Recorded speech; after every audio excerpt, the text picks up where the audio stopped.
This podcast is presented by HANNOVER MESSE, your leading event for industrial AI.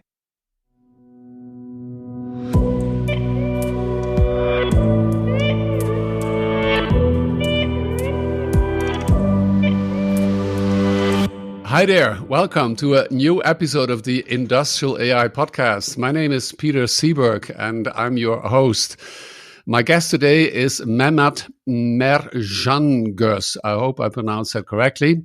Mehmet is the ABB reader in Autonomous Industrial Systems at the Department of Chemical Engineering at the Imperial College London. And Mehmet and I today are going to be talking about AI and autonomous systems in process industry. Hello, Mehmet. Hello, Peter. Thank you very much for having me. You're welcome. How was my pronunciation of your family name? That was pretty okay. Very good. So, Mehmet, please introduce yourself to our Industrial AI podcast listeners. Yes. So you already mentioned I'm a reader, what is translating to something like an associate professor in more well-known terms of academic titles at the Department of Chemical Engineering, where I teach and I do research. So among other things, I teach our final year students how to design industrial control and safety systems. And as for my research, I'm leading a team of PhD students and postdoctoral researchers working on autonomous industrial systems. Before joining Imperial, I spent about 14 years working for ABB in Switzerland, where I held various R&D roles in systems engineering, control, and optimization. And I guess my work on autonomous systems is what brings us here together. Exactly.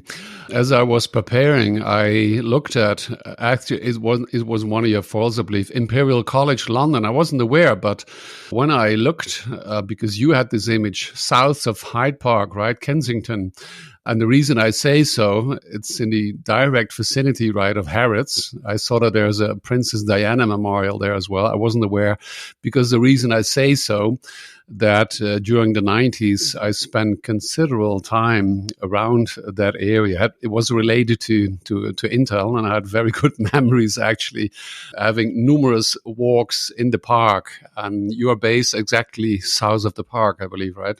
This is correct. Yes. That's not what we're talking about today. We're talking about AI and autonomous systems in process industry. Let's maybe start, and some of the listeners may recall that I've actually done this before, but let's talk about what is process different from the classification I typically do, discrete manufacturing. Yes. So these are two fundamentally different ways in which we produce things, we make things. And I think if you think of glue that we use to stick things together and how glue is made versus perhaps how a cell phone is made. So the kind of things like glue we make in the process industry, which are not countable. It's not one cell phone, two cell phones. It's more like a bucket of glue, two buckets of glue, right? So this is different. And then it's also, I guess, a key thing I want to give here this as an example is you can stop, let's say, if one machine is not working right in a cell phone manufacturing line, you can just stop everything and you can go troubleshoot, figure out why was it not working. And then go back to where you started and pick up production. You could also say, okay, you stopped your shifts and you're going to switch off the lights and send the workers home. And then they can come back and again start from where they left. But if you're making glue, this is not so straightforward, right? If your vessels, your tanks are full of glue, you can't just stop this because then you might need to come back with a jackhammer actually to clean things up, right? So this is actually a big difference. So what this means is in the process industry, if we start things, it's not so easy to stop. And if we stop things, it's also not so easy to start again. And the kind of things we do, we handle gases, liquids, things that typically flow in these flowing environments rather than on machines that drill holes or they do CNC manipulation on solids. So these are fundamentally different. And also from a point of view of control systems, right, within the context of autonomous system, greater autonomous systems topic, the type of controls you will find in the two environments, manufacturing environments, are quite different. In the process industries, we need to use a lot of feedback control because there is a lot of uncertainty, a lot of disturbances. Whereas in the manufacturing side of things, in discrete manufacturing, what you will have is more open loop procedural automation systems. So something comes, something's detected, a hole is drilled, and it moves to the next station type things. So this is also a rather big difference, because when it comes to mechanical work, so what workers do, traditionally, since perhaps the 60s, 70s, these continuous process plants have been requiring less labor, less mechanical labor compared to traditional manufacturing. So these systems are really, you start it and you watch it. So it's more the control, observation, something leaking and so on is more the challenge.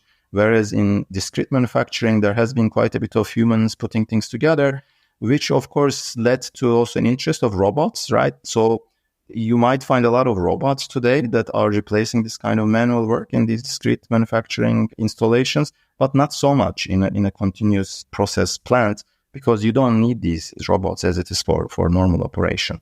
So when we talk about autonomous later on, then we have a different starting point, so to say, from, a process in relation to discrete. Absolutely. And also, again, the way things work, or the pain points when it comes to labor, perhaps, is with discrete manufacturing, it used to be the case that there is always a new product coming up, the next year's model coming up. And this requires then quickly changing the manufacturing setup. So this reconfiguration and reorganizing of the whole manufacturing machine had been a challenge. And this also drove the development of, for example, the programmable logic controllers by the automotive industry. So that's how they drove the automation, because they needed this flexible automation environments.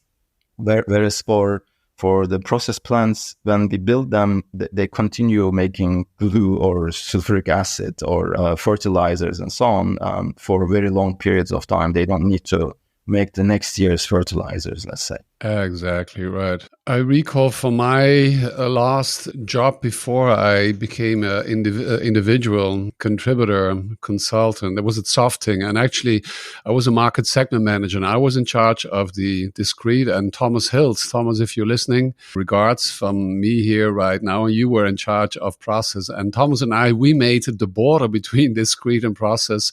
I believe it was typically the bottling, the bottling of, let's say, could be Coca-Cola or water, or maybe you could say the same thing. And thank you very much for giving the additional information regarding the glue. So putting the glue in some kind of whatever bottle, or I'm not sure where you put it in. So, and that's where I recall as well that, the process plant would typically be designed to live for 30, 40 years, when discrete maybe sometimes is more like 4 years and you produce a new production line, right? Good. Next thing, before we then go in, let's clarify what autonomy is. How would you define autonomy before we then say, and what do we want to do with autonomy? Yes. So is autonomy a buzzword, or how should we treat autonomy? I think if you think about the origins of the word, if I remember it correctly, it literally translates to self-rule or self-law in Greek. So auto is self and nomi, I think, are rules. So it's really about the ability to self-rule. And I think if you now make a connection to what we might be talking about as autonomy, we say self-driving cars. So that self part is really in there, right? So if you're talking about autonomous cars, so there's the meanings are not so far apart. But in the context of this podcast, I'll say for industrial AI, I'm referring really to machines doing industrial jobs on their own without needing humans to do some of the involved jobs. So I think this is a very, very concise, very practical definition in some way. And I think we can later also talk if there's a need to extend this further, because there is a lot of, let's say, extensions on this. One is, like you were mentioning, a demarcation between continuous and discrete plants. So people are also trying to create a demarcation between what is automation and what is autonomy. And so there are some attempts to try to define autonomy more clearly. But in my opinion, actually, it is just from the outside, if you're looking at it, is it an automated plant or is it an autonomous plant? So as long as it's doing its job, you could say it's the same thing. But when you look at the details and the nuances, typically what comes up is that automation is more pre-programmed, is only designed to handle fixed things. Like you always get the same part and you drill a hole in the bottom left corner and always repeating.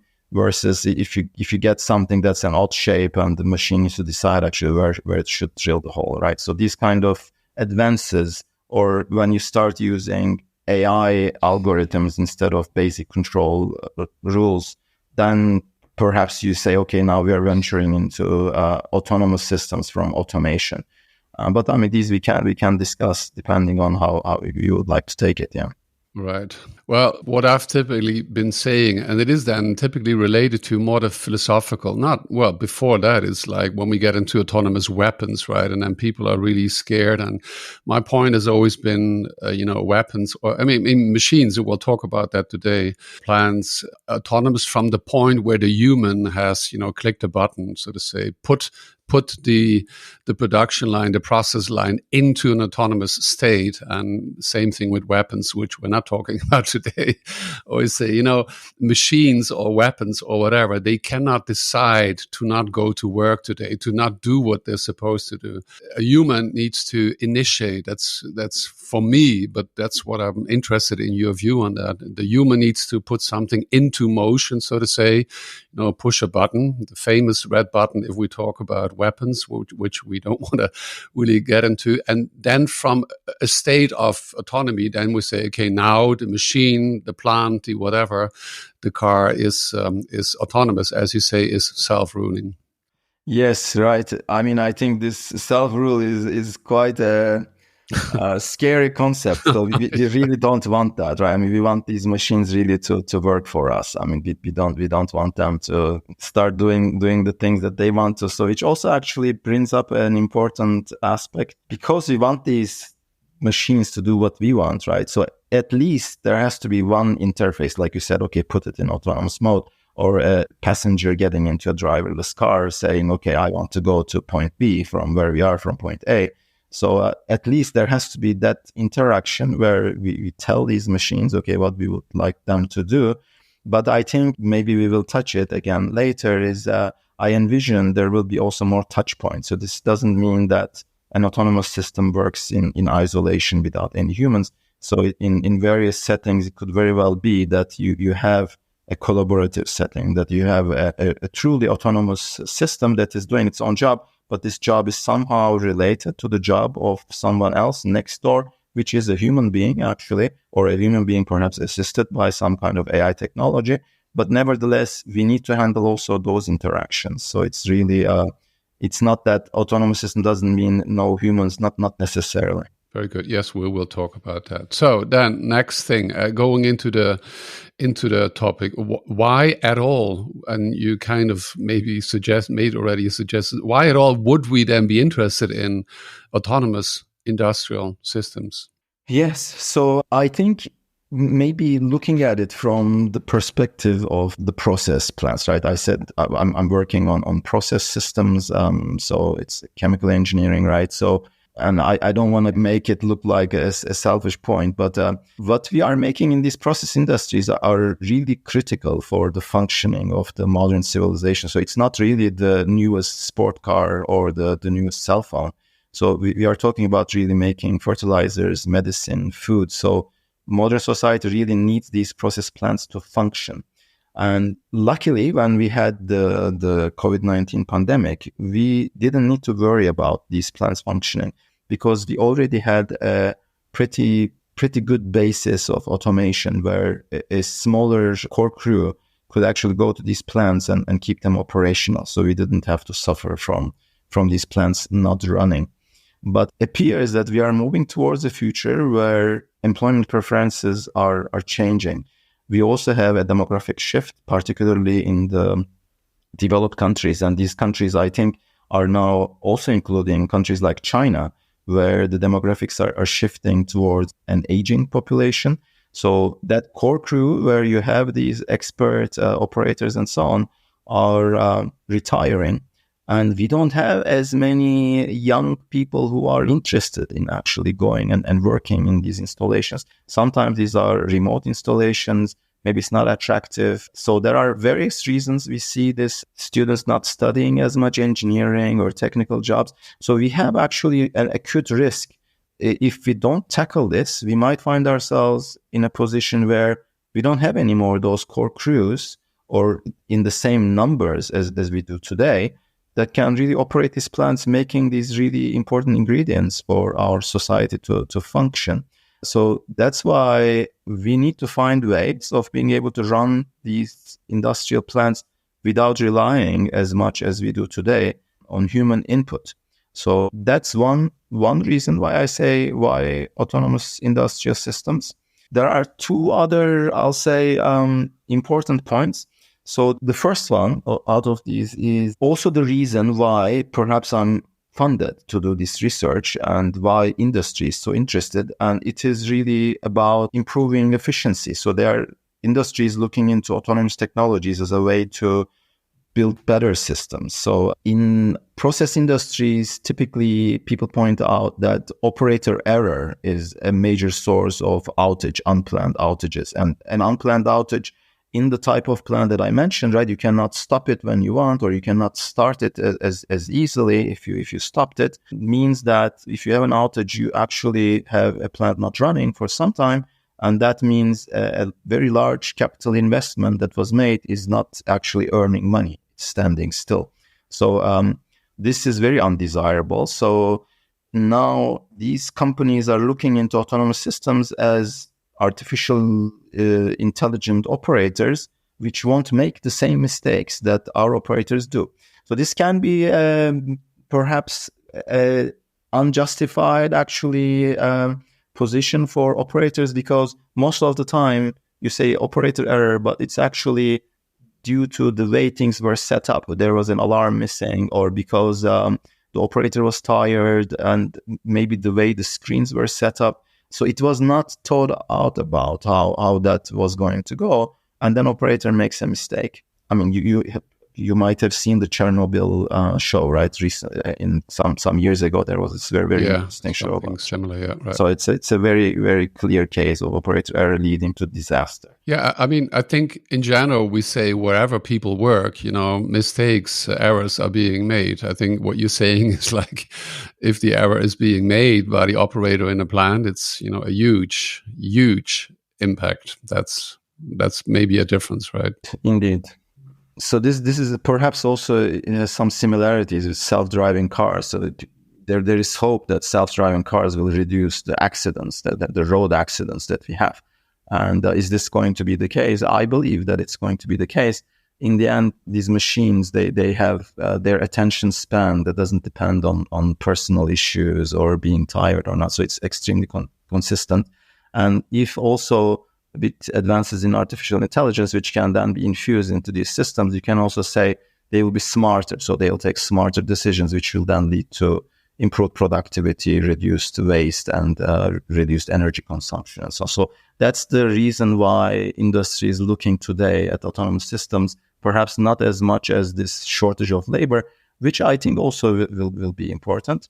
The very last thing I want to discuss, though, which I think is also interesting, or why I'm also working on these topics, is that, so in addition to really saving the world if we had a pandemic, and so that we can keep our nice things coming along from autonomous factories, I'm also doing actually this work because I believe the kind of technologies we are developing will actually reduce the entry barrier for advanced solutions, for these intelligent solutions that today the big companies, the companies with the financial means to invest, have access to complex optimization solutions, intelligent control solutions, and so on. Today, these solutions are extremely engineering heavy. So in order to get them done, you really need to put in quite a chunk of money to get started for saving energy, for improving your production, and so on. And this dependence on engineering efforts is also another aspect, because we also have lots of engineers that are taking care of the automation systems that we have today. So if you think about if we go autonomous, we also should perhaps reduce our reliance on these human engineers as well. And if we could do that, that would also mean that with reduced engineering effort, these intelligent solutions will become more accessible to smaller companies. So companies perhaps in countries where maybe their margins are not the same, maybe their access to talent is not the same. So they cannot reach the same level of operational excellence as their peers in other places with other financial means can. So this is moving along. Perhaps you have also heard this democratization of AI type topics. So this is really the democratization of advanced control solutions. We'll come to that later, I think. Maybe we'll talk about generative AI in the area of engineering, for example, in the design phase. I think we'll come to that in a moment. Yeah, very good. Very good overview. And I strongly agree in all of them. The one that I can confirm is like, yeah, we don't have, I mean, you gave the example of the UK, I believe, 1 million vacancies. I think we have it all over Europe, at least that I know everywhere. We don't have young people, not enough young people. And if we want to continue to produce, or maybe even get production back to wherever it is that we don't have the people, plus the additional reasons that you gave. Now, do autonomous systems plans already exist today, the first ones maybe, or are we still far away? Can you give an example or two? Yes, I think we have autonomous systems already today, at least in the process industries. But maybe it's again important to highlight this because of the whole life cycle aspects, right? So if you think of a plant from being built to operated, to decommissioned and so on. So throughout this, it's very difficult to say, okay, this is fully autonomous and nothing's happened. So this is difficult, but we could really talk about operating for long periods of time, perhaps weeks, months, without having any human intervention. And this also doesn't need to involve, let's say, humans can be in supervisory mode as long as they're not interfering. If they haven't interfered, we can claim that, okay, we reached autonomy. And we do have such systems already. One example, a popular example, is air separation plants. So we might need, for example, a plant might need nitrogen, and this nitrogen you take from the air typically. You separate air to purify it. So you have this big machine that sucks in air, then does things to it, and then uses some energy, and then actually can give you out of a pipe nitrogen. And so plants like these air separations plants had been running without human operator intervention for some time. And I guess we might come to it later too, because these plants are relatively straightforward. They're not complex, and they're dealing always with the same air. So there's no air from supplier A and supplier B, and then you need to adjust to things because supplier B's air doesn't have as much nitrogen. This doesn't happen. So that's why they can actually manage this. And there are also a few other examples. I like one example from Shell. They claim their Groningen gas field had been running under the supervision of two remote operators, where they are for very long periods are not interfering with operations. They're in supervisory mode. So they were giving this as an example. So I think we are seeing examples of autonomous systems. But one also needs to be careful here. So because we are also seeing claims of autonomous operation, which are by some vendors, which are if they have deployed let's say artificial intelligence-based solution, they like to associate that with autonomy without really looking into is there another human involved? What is the overall scope of this? Where does it start? Where does it end? So I think we see some claims which I will say, okay, this is another advanced solution. It's not necessarily actually something that enables autonomy beyond what we were able to do before. So that's something I would also like to say. Okay, very good. So if we talk about, making plants autonomous, maybe we want to look at what is or what has been the role of the human in the process plant. And then the related question is, will autonomy then take over at all the different stages of the life cycle of a process plant? Yes. So I touched on this briefly. I was mentioning that the process plants have been running without many laborers on site. So this has been, let's say, the case since quite some time. But of course, this also depends on the size of the facility. So I guess if you were to go to the Ludwigshafen plant of BASF, I think you will see many people also in there doing working like ants as well. But before coming to that, if you take a typical process plant, the core operational concept that has developed over the years is a 3-layer system. So we have the first layer is we have automatic control loops. So we have these feedback controllers that you might have also seen or that engineers learn about in their undergraduate studies. So we have these feedback controllers that try to keep things within the limits where you want them to be. But then you have human operators. So when these variables, let's say, deviate beyond the ranges you want them to be, you have alarms. And the idea is to have these human operators to respond to these alarms. And this is when actually things are perhaps not going according to plan. So this is when operators really start getting involved. And in a well-functioning plant, operators might be idle for very long periods. But when indeed some things go wrong, they scramble to action and they try to take care of it. And if they cannot handle it, so if those values deviate beyond the, let's say, a secondary level of thresholds, where we initiate some actual safety functions. And then those safety functions are intended to bring the system back to a safe state, shut it down perhaps.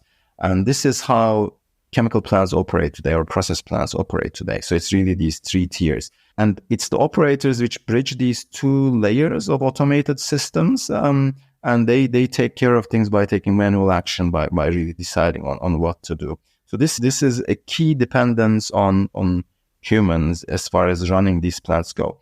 So it's also quite common that these operators will tour facilities. So they will look for leaks. They will look for perhaps smoke, fire, vibration. So something coming out of the machines, perhaps not so straightforward to pick up from where they're sitting in the control room. And sometimes you also might have some lab operation going on, because I mentioned glue, right? So you want to check the quality. So that might require things that an inline sensor might not be able to tell you. So you might need to take some samples and do laboratory analysis. So it's also quite typical to have also maybe a small laboratory that accompanies a process plant. So this is the, let's say, day-to-day operation. So you don't have, besides this, too much going on as far as humans are involved. But then there is always some continuous improvement. So perhaps at a frequency, not as the daily, hourly, 24-hour shift type thing. We also have engineers. So they look at, for example, about tuning controllers, or if there's like a model-based system, a digital twin type thing. So they might be tinkering with it to keep it up to date. And also they have to do plans, for example, which unit will be maintained when, and what's our plan for revamping perhaps certain things. So these are also being done. And when things go wrong, so you also will have some multi-purpose teams, mechanical, electrical teams that will respond to fix things. So quite often we have redundant items like pumps. These are troublesome units. That's why we tend to put 2 of them typically on every line wherever we need them. So there is always a spare pump. And then if needed, if the pump is acting up, they could actually take the spare one into operation and go into fixing, servicing the unit that was acting up. So general troubleshooting and so on, which I think actually is notable, because I think this is quite a tricky task, which is super multi-purpose, requires a lot of actually hand-eye coordination, very flexible and, manipulation of things. And yeah, you can have IT, OT teams that are also taking care of the control systems, the computer communication systems that we might have. You also have, if this is a facility with road access, which is typically the case unless you're talking about an oil platform type thing. So you also have then perhaps some security manning the gates and responding to things. Yeah. Right. So where I wanted to go at is like, I don't know if you want to, break it down, like the different kind of activities, maybe manipulation, perception, cognition. Where in all these examples that you gave, where do you see that over the next, whatever, 5-10 years, whenever it's going to be, where do you see, it's going to be relatively easy or not that difficult, and where it's going to be almost Is there going to be an area where you say, well, not for the next 10 years, can we easily take over from what today the human is doing? There is a lot of appetite and there is a lot of interest actually to indeed do more and more of these things that I mentioned, either remotely or with fewer people. So, and some of them, I mentioned that operators tour the facilities to look for leaks or look for plumes or look for vibration. So you could also imagine a mobile sensing platform like a robot dog that's actually walking around it. Or a drone, right? Or a drone, yes. I've seen videos of a drone over a process plant, I believe, yeah. And so the person is sitting somewhere else in the world, I guess, and sees the imagery, or then, talking about what is in the role of AI. I mean, the person doesn't have to look 24 hours kind of drone images. So is there going to be, as an example, some kind of a visionary AI recognizing this is a potential problem, so the person only needs to look at those 5 minutes of the 24 hours? Yes, I actually see this as a somewhat of a solved problem. It's only a matter of coming up with the right products and only a matter of economic sense. So I think if this really is making economic sense, I think we will see these being deployed. So there is no question, because we are seeing tremendous advances when it comes to characterizing images or even hyperspectral images and so on, which can detect really such issues, or even acoustic cameras that can detect leaks in the plant. So I think this type of touring the facilities type job, I think is going to be possible to do with machines. I think it's already possible today. The question is it possible economically? Is it economically feasible to do it? And so that's feasible. But then, perception, like I said, I said the pump might need to be serviced, right? So if you think about the pump being serviced, so there is a lot of actually hand-eye coordination, observation, where is the rust, and maybe to scratch it a bit and so on.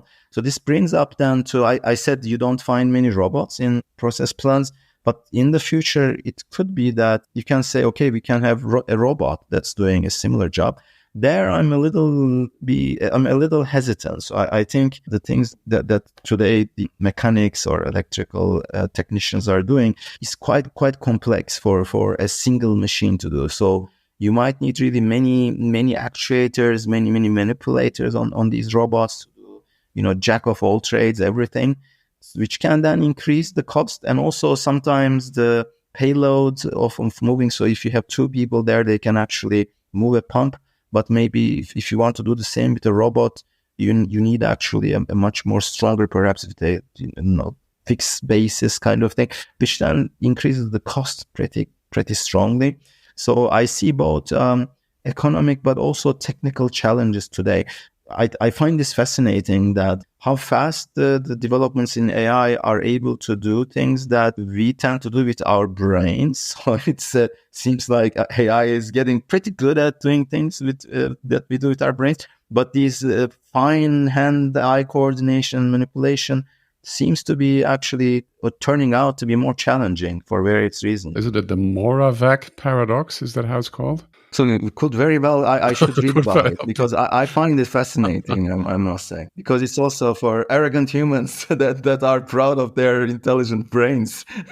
These developments are interesting. Yeah, I saw this video yesterday with Jan LeCunha. I think he referred to it. I think it's Moravex, I don't know, where AI typically does things, like playing chess or calculation, but doing the things that we humans take for granted, standing up, walking, whatever. So that, I believe it's called the Moravec's paradox. Yeah. So you referred in the beginning to complexity. So how is that relation between autonomy, complexity? What can you say? I mean, maybe there's a logical thing for me to think that, the more complex the plan is going to be, the more difficult, or not. Maybe it's the other way around. The more complex, maybe AI is going to. What can you share with us in that relationship between complexity of a plant and the potential of autonomy?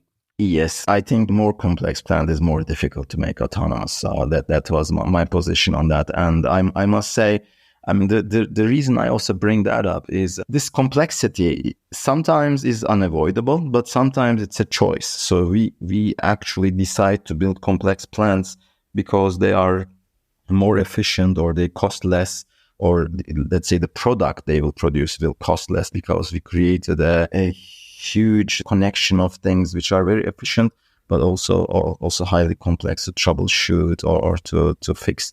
So I think the reason I bring up complexity, and complexity can emerge in different ways. So I claim there is a design element. So the more integration, the more, for example, energy recovery, the more material recovery we start putting into a plant, then we increase complexity. Or if we use, let's say, not much redundancy, then we are also increasing complexity. If we use limited storage, we are increasing complexity. So these are design choices, which makes things more difficult when it comes to operation. But also you could say that if you are buying, let's say, your feedstock from 5 different sources, all of which are from different places around the world with big variations, each time you have a switch, you will have a difficult job in really getting things right. And then finally, you have other interfaces. With the energy transition, we are looking, for example, into connecting these process plants more intimately with the power grid to utilize renewable electricity. So this is also going to be a source of complexity, because the power grid behavior will be not as constant. I mean, there will be variations, or the plants need to perhaps adapt to cases where maybe energy is not as available or is more available, so they can utilize that. So these are all reasons why complexity will increase. The reason I'm bringing this up in my work is to highlight that autonomy perhaps is not only about looking into how can we improve algorithms. It could also be possible by reducing complexity. So if we build a next generation plant, if we have autonomy in mind, maybe we can make some design choices which incur penalties when it comes to perhaps efficiency to a certain extent, but in the end is more amenable to building an autonomous system out of it. So this is, I think, an important point, and I believe that this will come also in the future as we see a change of types of plants, which again, because of the energy transition, I think we will see this, because we need to actually change the way we operate. We depend heavily in these process plants on fossil fuels, and when we change, this also gives an opportunity actually to rethink perhaps how we handle this complexity and how we can make things more autonomous. Final topic related building on top of is, I read the batch, Andrew Wang, maybe you know him, deep learning, and he talks about autonomous agents. So he talks about LLM-based agents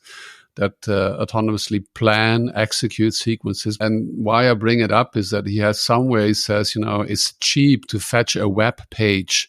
And if your agent chooses poorly and reads the wrong page, there's little harm done. But in comparison, sending a product or moving a physical robots, we're moving into our area, there are costly actions, which makes it hard to experiment. So he says there's a big development. My question to you is, do you see agents, autonomous agents, in your area, in process plants, doing already a job, or will they be a part of making the plant autonomous?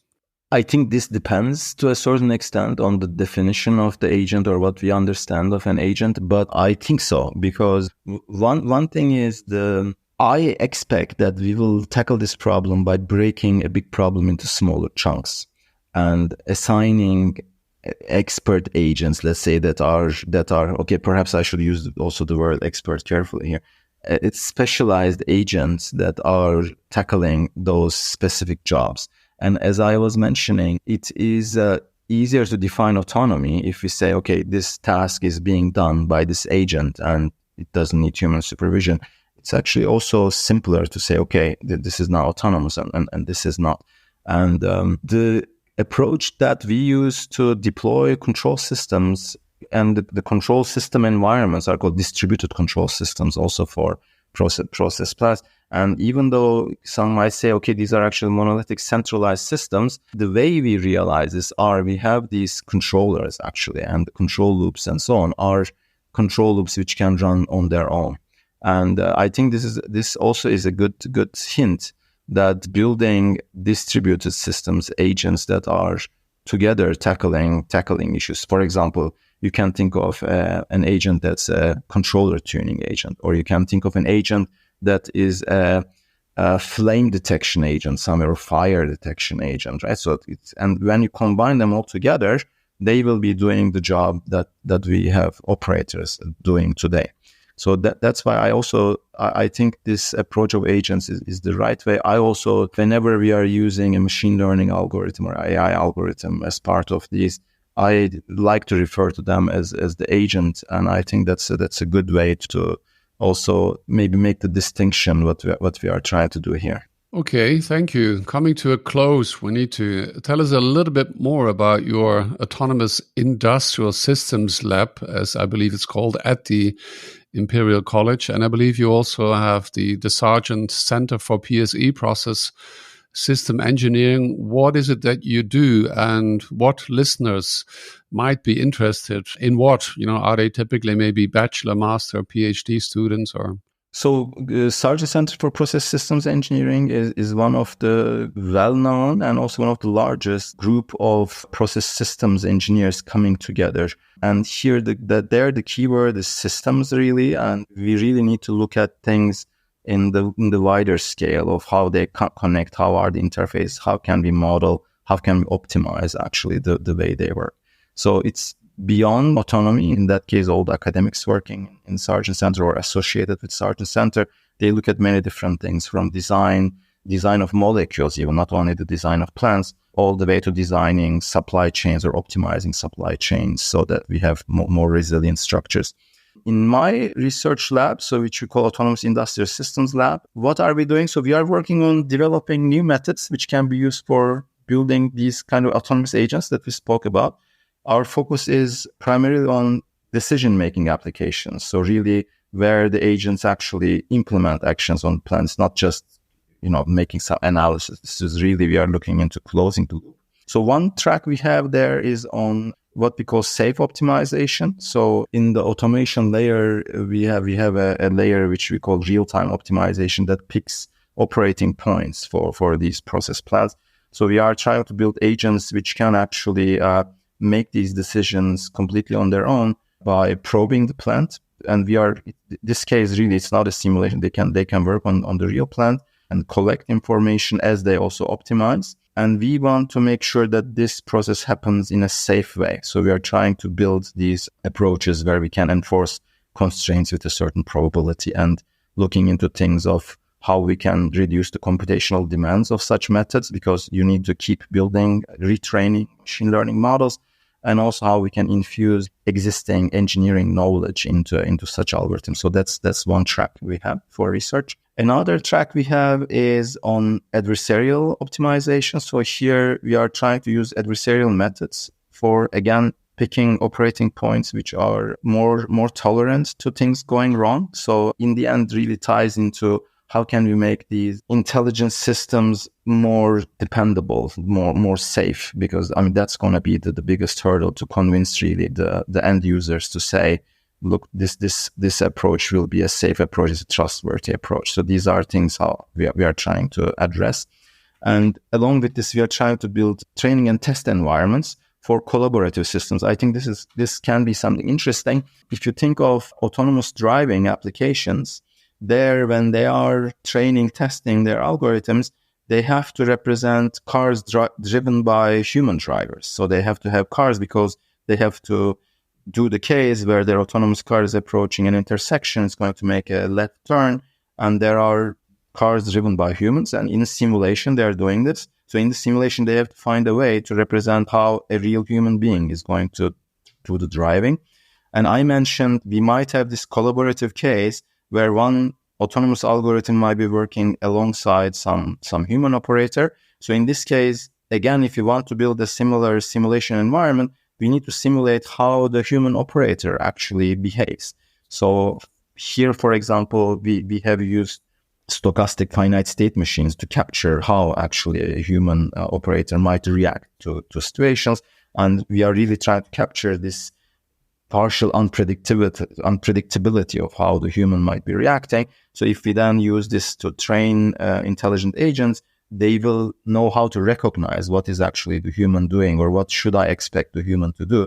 So these are the kind of things we are looking at. And finally, you were mentioning LLMs. This is also one of our upcoming projects. We want to see how we can actually put these LLMs into decision-making loops, if they can be used really to process heterogeneous information to come up with ways of solving puzzles. Okay, do I turn this off and do I start this other unit? How do I actually shut something down? So these kind of stage-wise decisions are really not as straightforward to do with our traditional approaches for automatic control. So there I see great potential in how this can actually be integrated. That sounds great. Would have loved to do that myself, but I'm a little bit too old to restart. Those listeners, is it, students, people interested, as we talked about before? So people that want to get in touch with you, will put your reference in the podcast notes, Mehmet Mercangöz. If you want to hear more from ABB, we haven't talked about Mehmet. We did actually in episode 182, that is, we talked to your, at that time, colleagues, maybe still colleagues, Arzam Kotriwala, Benedict Schmidt, and John Pratlow. That was about LSTM for ABB's augmented operator. We'll put that in the podcast notes as well. And otherwise, if you, dear listeners, have any questions, comments, please send a short email to peter@aipod.de. Very happy that you stayed with us so far. Looking forward to have you with us again. And Mehmet, thank you very much for the time, for sharing your knowledge, your experience, your thoughts on how we will be moving towards autonomous systems in the process area. My pleasure, Peter. Thank you for inviting me to this podcast. You're welcome. Thank you. Bye-bye. Thank you. Bye-bye.